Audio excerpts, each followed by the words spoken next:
Hello, I'm Geiger. Thank you for purchasing a laser depth finder.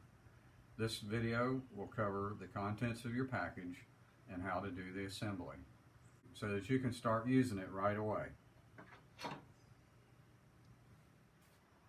The contents of the package are as follows. This is the aluminum framework, printed instructions, the number 2 Morse taper, laser, battery pack,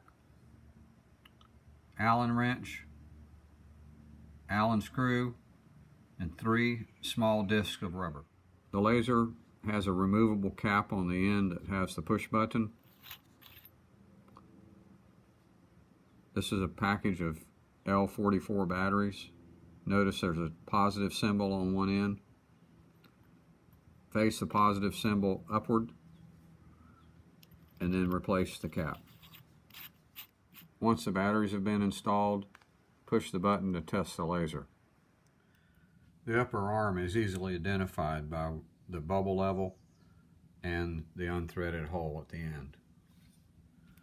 The laser needs to be inserted from the bottom up in through the hole so that the button is on the same side as the bubble level. Orient the dot directly below the screw hole that's located on the end of the arm. Take one piece of rubber that's inserted into the hole, take the 1/4 screw, screw it in and just finger tighten it, and that'll hold the laser in without damage. Now that the laser's been installed, it's time to install the Morse taper. There's a threaded hole in this corner. Thread the Morse taper into the hole. If it resists, back it back out because you may have it cross-threaded. Don't advance it if it's cross-threaded. Once it bottoms out, snug it up with a small wrench. Directly below the white orientation dot, you'll see an adjustment screw. There's also another adjustment screw 90 degrees on the other side of the laser.